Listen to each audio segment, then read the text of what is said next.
is a word we throw around a lot. But, listeners, here's the quiet truth. Behind boardrooms, dashboards, and quarterly reports, middle managers are quietly drowning. They're expected to be emotionally intelligent, visionary, decisive, and endlessly available, all while dealing with layoffs, disengagement, and burnout. And we often celebrate emotional intelligence as this magic fix. But just imagine, what if that's not enough anymore? What if empathy without systems actually leaves leaders and their teams adrift? Welcome back, listeners, to today's episode on the BizBlend podcast. I'm your host, Sana, and today I'm joined by someone who knows this pressure firsthand. Tia Williams didn't climb the leadership ladder, with an MBA or a perfect blueprint. Tia built her career through trial by fire, leading teams through acquisitions, proving frameworks in high pressure environments, and delivering real results. Hear me out: 90% retention, doubling productivity, and saving $400,000 along the way. And Tia is now writing the leadership equation, a bold look at why modern leaders need more than just EQ, emotional intelligence, to survive in today's complexity. So, listeners, let's quickly dive deep into this interesting discussion. So, Tia, welcome to the show, and it's really an honor to have you here with us.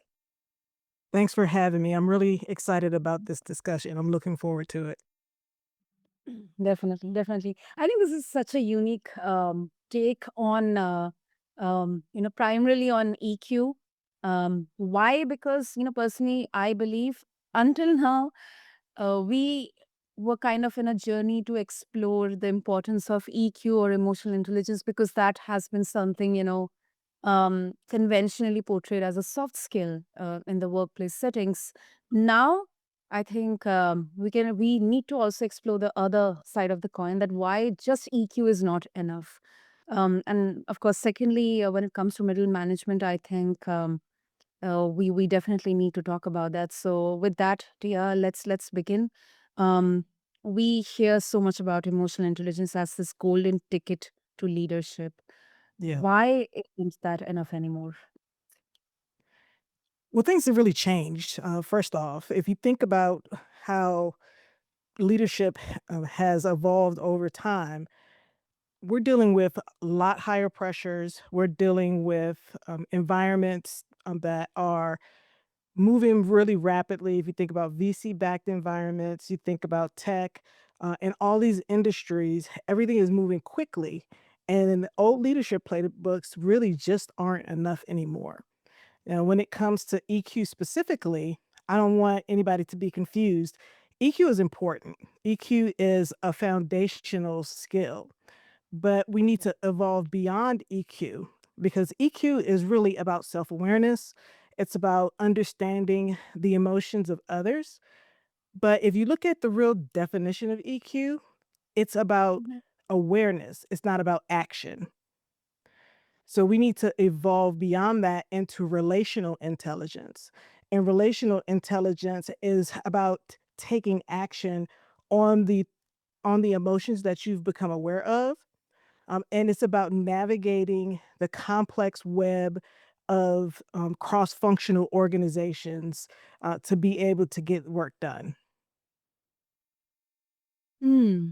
That's quite crisp and clear. So, correct me if I wrong, if I'm wrong, Tia. So it basically means that we know the theory, but the gap is exactly where this is not practiced, or the practical itself is kind of having that gray area, or it's kind of a low hanging fruit in there that is not discussed or talked about, right? Yeah, yeah. So essentially, if you think about it like this, in practice, there are a lot of leaders that have gone through EQ training. And as part of that, a lot of organizations have leaders with really high EQ. The engagement scores are really high, but Mm. productivity is lacking. Accountability is lacking. So a lot of organizations are starting to find that EQ alone is not enough, that they're still not able to meet the strategic objectives that they're targeting because these leaders are missing this particular skill, right? There's a gap there, and relationship intelligence fills that gap. Now, I think a lot of experts are realizing this, and what they're doing is they're trying to take, relational skills or pieces of skills and put them into a box with EQ, as opposed to saying, "Hey, EQ was step 1. Now we really need to think more broadly about, relational intelligence, and how we navigate these really complex organizations and how leaders take action. How do you navigate the invisible org structure within a company? Who influences decisions, as an example, right? So if you can't pick up on those things, in today's complexity, you're going to Mhm. struggle as a leader. Got it. Got it too. Okay, now let's make this more easier for our listeners. Of course, with an example in there, if you can share a story where, or maybe a case study where EQ alone would have failed if you didn't have systems, or maybe the company, the leadership didn't have systems or structure in place. Yeah, I can actually give you an example from my own experience. I actually was tapped to lead a integration, M&A integration, post acquisition, and Mm.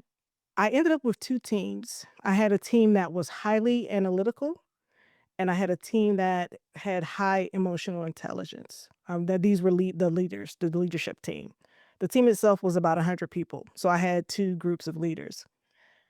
And the highly emotional intelligent leaders, they had very, very high EQ scores.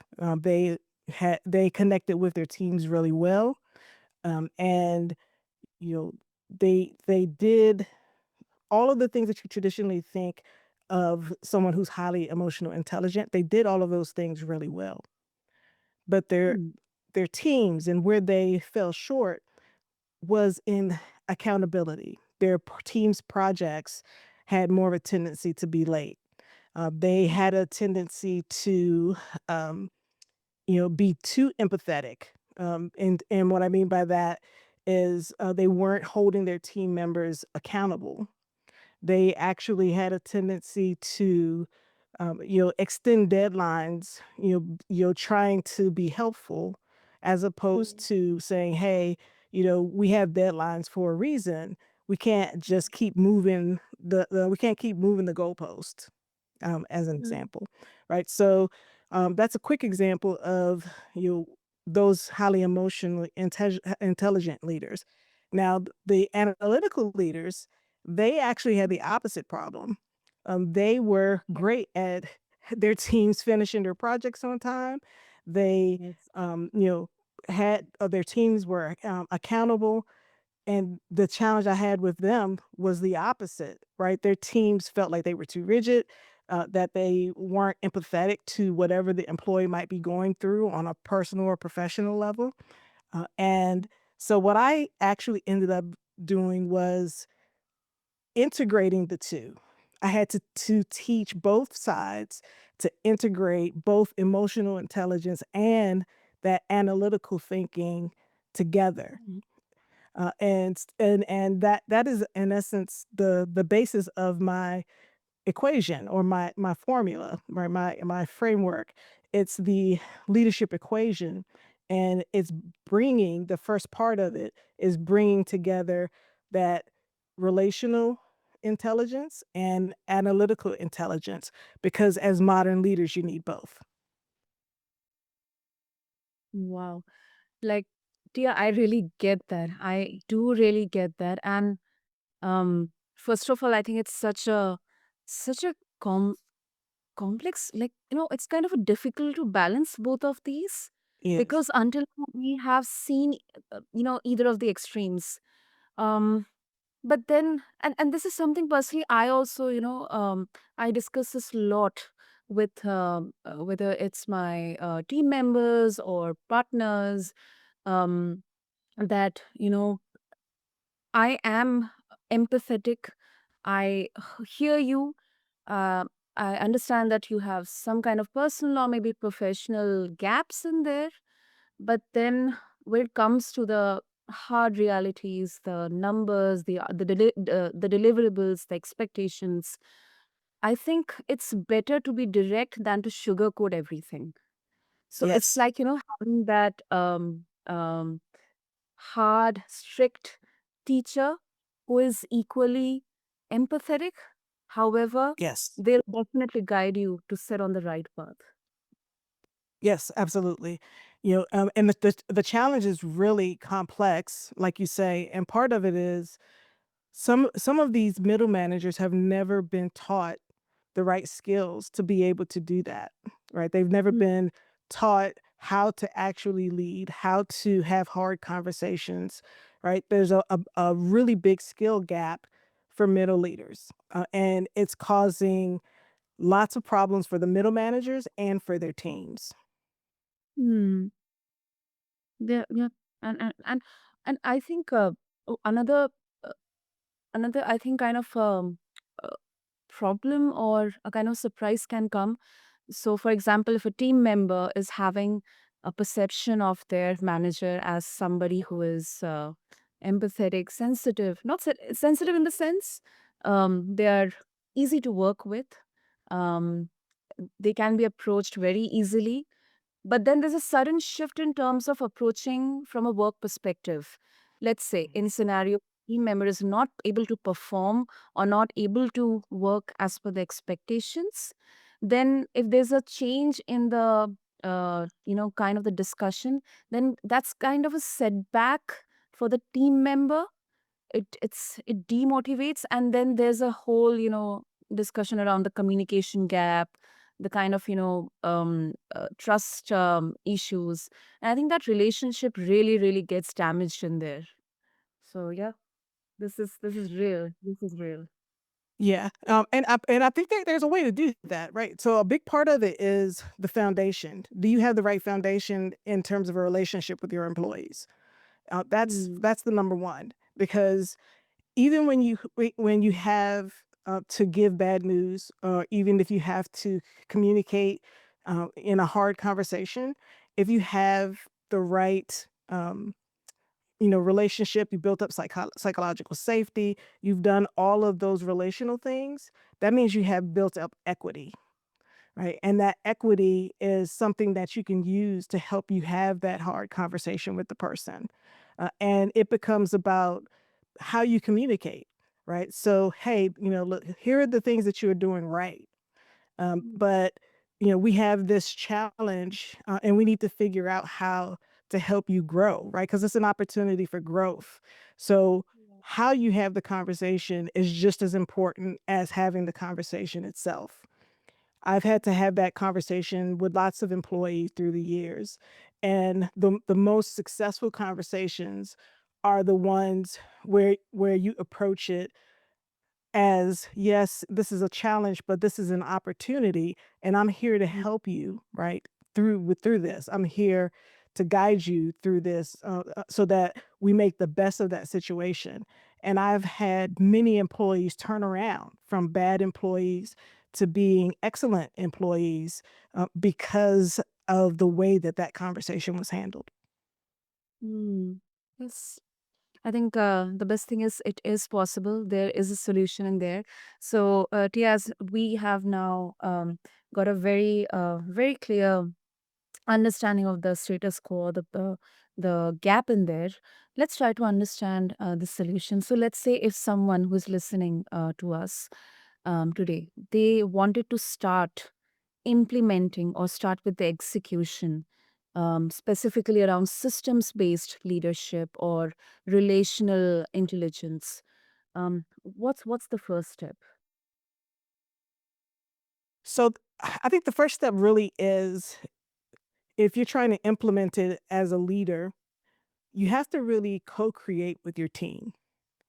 You have to say, "Okay, so this is how we're currently working, and here are the challenges that we have. We're trying to grow, we're trying to scale, and because we don't have the right systems in place, it's impeding our ability, to be successful."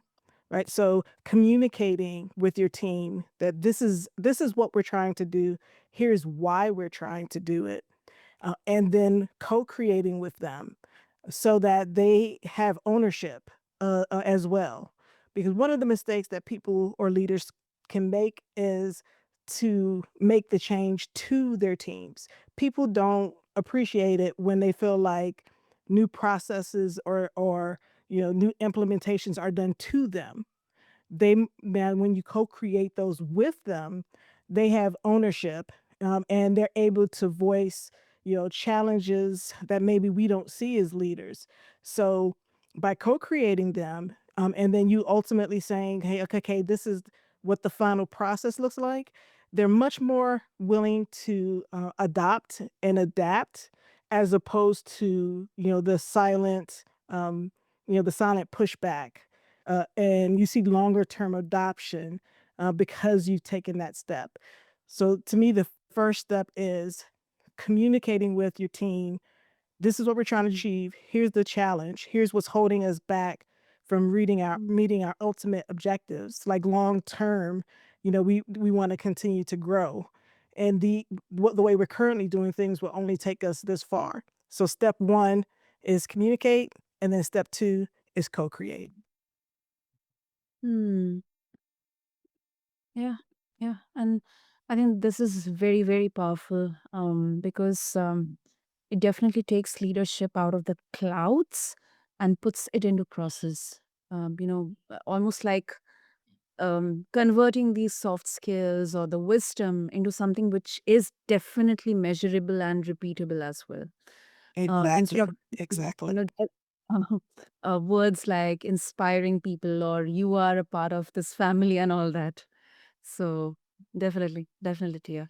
And uh, Before we wrap up, I think we need to address this a bit of a skepticism, or I would say a bit of a nuance in there that through this, are we over engineering leadership here? Like, if we need frameworks, formulas, analytical approach, equations, aren't we turning managers into machines instead of humans?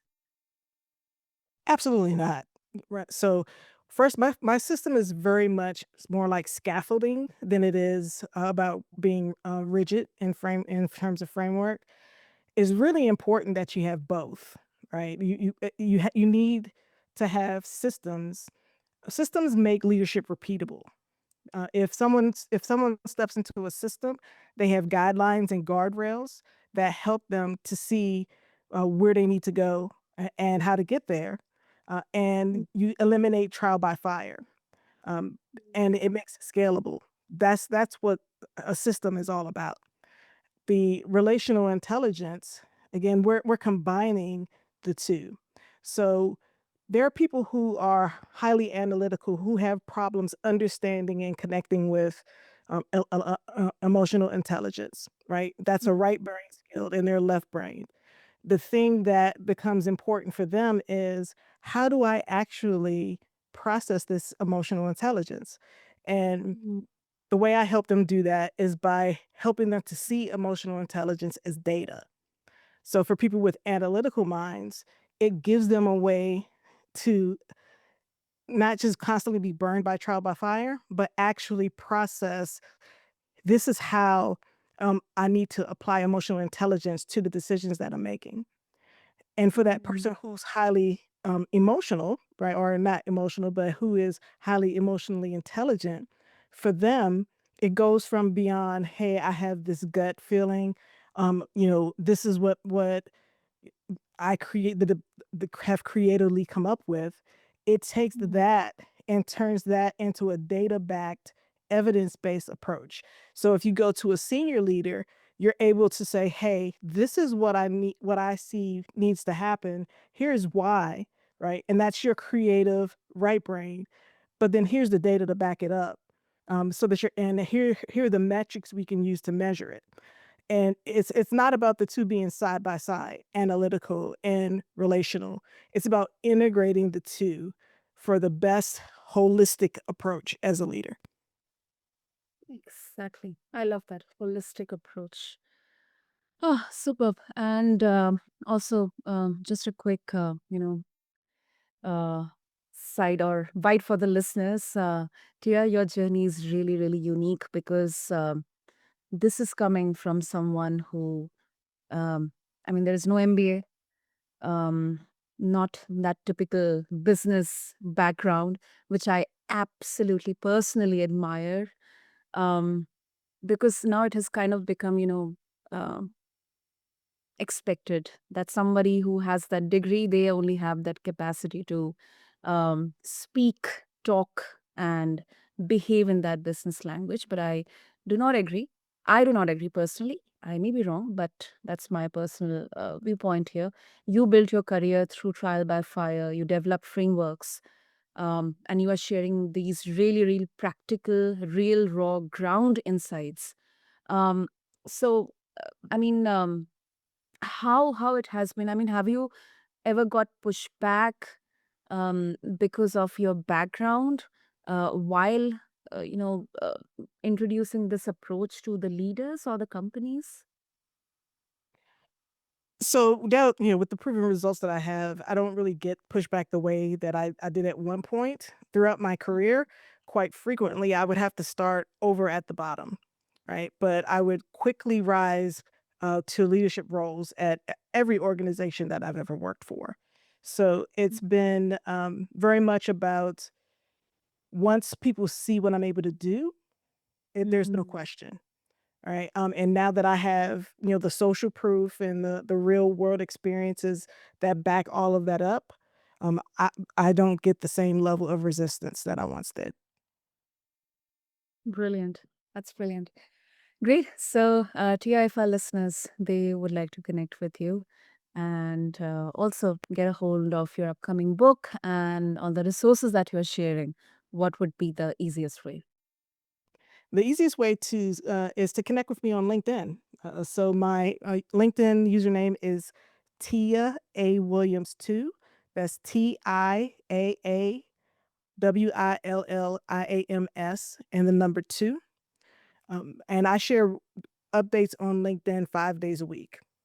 And then my book, I'll be announcing the actual release date for the book through my LinkedIn profile. So that's the absolute best way to stay in touch with me. Superb, superb. So, first of all, congratulations to you, Tia. And listeners, I'll make sure to mention all the details, all the links to connect with Tia and get a hold of her upcoming book.